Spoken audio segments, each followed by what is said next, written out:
Kalau kita makan buah di atas berapa? 650 gram sehari, buah aja ya. 650 gram berarti Hampir satu 3/4 kilo. Itu berbulan-bulan itu bisa.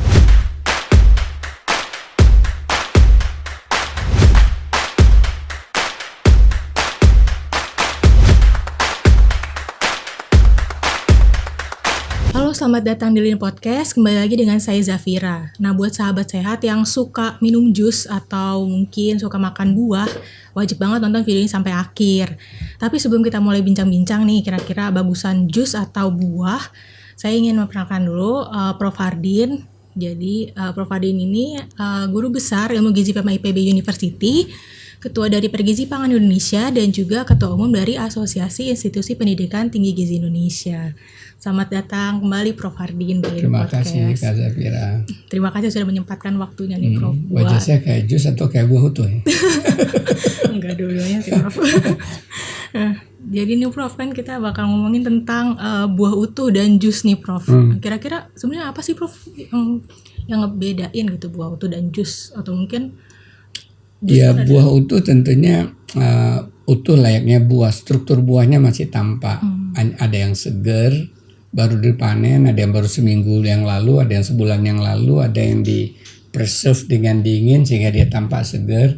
Ada juga yang strukturnya masih tapi dia udah kering gitu ya. Oh, yang dikeringkan. Dan ada juga yang dikeringkan ya. Beda lagi dengan keripik buah ya. Kalau buah potong itu masuknya apa Prof? Ya itu buah yang segar bisa dipotong-potong juga kan. Iya. Tinggal itu cara makan, cara ngolahnya. Orang nggak bisa masuk langsung bulat-bulat gede, potong kecil-kecil. Apalagi buat bayi. Keselak Di Prof. atas 6 bulan jadi pure namanya kan. Iya. Pure buah untuk setelah 6 bulan ASI eksklusif. Nah kalau jus, jadi liter love-nya sebenarnya secara pengertian ilmu pangan kan sesuatu larutan yang kita ambil dari buah tadi, ya, yang dengan di press atau dengan di juicer tanpa kita tambahkan air dan bahan lain gula. Aslinya begitu ya, tapi kenyataannya jus yang ada sekarang ya macam-macam. Jadi harusnya itu jus tadi 100% itu buah tapi udah dalam bentuk cair dia. Nah, karena di press atau juicer tadi. Nah sekarang kan ada yang jus 20%, jus 50%. Kalau kita di rumah bisa buat jus 100% kan. Tapi kadang juga tetap ditambahin madu atau yang lain gitu kan ya Prof? Tergantung buahnya. Kalau buahnya udah manis, Iya, nggak perlu. yang buatnya juga udah manis, lain lagi kan. Iya. Jadi menurut saya tergantung. Kalau memang buahnya rada asam dan kita tidak suka yang sangat asam ya akhirnya dicampur dengan buah lain yang manis juga bisa kan. Oh iya. Jadi misalnya kebetulan nih beli stroberinya rada asam, biasanya manis.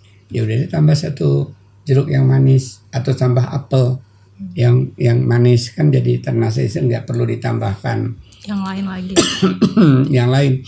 Tapi dalam dunia bisnis kan ini menguntungkan kalau ditambah es gitu kan. Iya betul. Ya, Ditambah yang lain. jadi mungkin separuhnya itu kalau kita beli misalnya 400 ml, 200 ml-nya itu sebenarnya air yang dalam bentuk es, bukan ditambah air tambah air. Iya, Tapi air juga sebenarnya, air juga gitu. Nah, jadi ya ada variasi jus akhirnya sekarang ditemukan gitu ya. Dan beda lagi dengan sari buah. Kalau sari buah itu memang yang dicampur dengan air, ditambah gula itu sari buah. Dan ada juga yang rasa buah. Rasa buah itu apa tuh? Rasanya aja Oh, tambahin kayak perisa cordial gitu ya kan. Jus-jusan lah istilah kita dalam masyarakat. Kemudian Ya. ada rasa apel. Ya rasa di strawberry. pinggiran sekolah banyak sekali itu biasanya kan pinggiran sekolah ya. Nah, kalau dilihat dari kandungan gizinya udah pasti beda atau gimana tuh Prof antara jus Buah utuh dan jus buah. buah utuh tadi. Ya sebenarnya tergantung cara pengolahan jusnya tadi ya. Kalau pengolahan jusnya tadi memang sangat ketat pemisahan antara serat dan cairannya sehingga bedanya udah jelas. Di buah utuh kita dapat seratnya full, kalau di jus yang seperti tadi enggak. Tapi kalau cara membuatnya kan ada juga teknologi sekarang. Semuanya bisa tidak bersisa. Dihalusin Sampai di-press gitu. seratnya gitu ya. Nah, jadi tergantung. Kemudian apakah penyertaan panas atau dingin ya. Kalau dia cold press, di press dingin, tentunya kehilangan vitamin mineral, kehilangan vitamin relatif close to zero ya. Oke. Tapi kalau dia tadi ditambah panas atau prosesnya dengan air panas, tentu ada kehilangan 20 sampai 30-40% sih. Vitamin yang sensitif panas, vitamin B, C bisa hilang. Berarti memang lebih banyak kehilangan itu ketika diproses panas. Ya, tergantung tujuan hidup dan tujuan minum ya. Kalau tujuan minum ini melengkapi dan bernostalgia aja nggak masalah. Toh kita bahkan bawa utuh udah. Sekali-sekali segelas jus nggak masalah kan. Tapi kalau tiap hari jus, nah tergantung teknologinya tadi. Bisa jadi kita jadi karena nggak makan buah lagi, Seratnya juga bisa jadi kekurangan serat kan. Iya betul. Apalagi malas makan sayur gitu kan. Itu lebih. Jadi akhirnya kan kita lihat harus total diet sehari ya. Sehari-hari kita total dietnya seperti apa. Jadi nggak masalah kok kalau selagi aman minum jus, minum sari buah, minum kordial. Karena lagi pesta cuma sekali setahun. Diundang orang bule gitu kan. Ada kordial. Kalau enggak kita kan harus megang-megang gelas standing party ya. Ini aja. Kalau enggak harus megang alkohol kan. Ya. Ambil aja kordial gitu kan. Ya sambil minum-minum dikit ngobrol kan itu untuk tujuan sosial gitu kan, daripada kita jadi milih yang alkohol gitu kan. Jadi kejadian kalau di mancanegara kan ada undangan standing party habis conference habis seminar kan gitu, kadang-kadang ada pilihan soft drink juga. Daripada soft drink mending jus buah gitu ya Prof tadi. Ya tergantung, kalau saya sekali setahun sih soft drink juga no problema ya. Asal kita tadi hanya sambil ngobrol dikit, dikit, paling ya setengah gelas, udah tuh taruh lagi kan. Kemudian kalau misalnya nih Prof, ada nggak sih buah-buah tertentu yang mungkin kandungan gizi itu malah lebih bagus ketika dibikin jus atau sebaliknya gitu Prof? Ya itu biasanya untuk tomat ya, kalau kita tadi sertakan tadi diangetin dulu ya, dipakai air anget kan itu semakin banyak karotenoid, flavonoid berharga di dalam tomat tadi. Jadi kalau diolah malah makin banyak gitu ya? Untuk kasus tomat tadi ya. Kalau selain tomat? Dengan panas ya.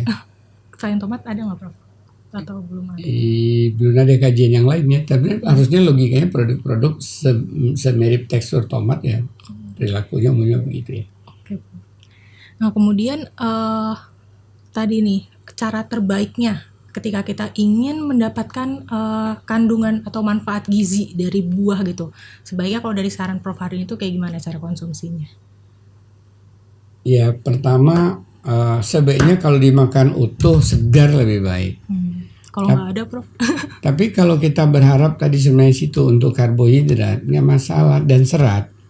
Jadi utuh tidak segar juga nggak masalah. Makan korma coba, emang makan korma umumnya segar. Enggak mungkin. Kecuali kita di tanah Arab sana. Iya. Karena apa? Karena berbagai vitamin mineralnya masih ada di dalam, seratnya juga tinggi di dalam. Jadi nggak semua jenis buah juga jangan dimakan yang tidak segar.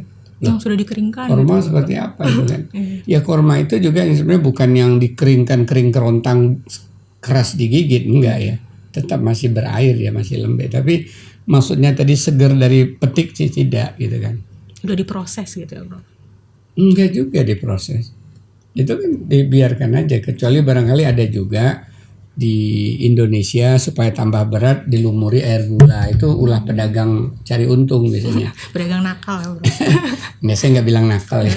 Karena apa? Karena kan ditambah gula dilarutin kental, dilumurin 1 kilo kan berarti kalau kurma 1 kilo 200.000, gula 1 kilo cuman 20.000, 15.000. Iya, berbandingnya jauh. Ya pasti niatnya tadi salah satunya supaya nambah untung kan. Tapi kadang-kadang konsumen nggak tahu bahwa itu kayaknya mengkilap aja, bagus gitu ya. Manis lagi kan. Oh ya tambah manis ya. Nah terus pernah dengar juga nih Prof katanya kalau makan jus buah atau itu buah-buahan gitu bisa beresiko meningkatkan obesitas. Ada juga yang bilang nggak bagus buat diabetes. Meta-analisis ada itu ya, terutama tapi meta-analisis pada dewasa dan remaja ya.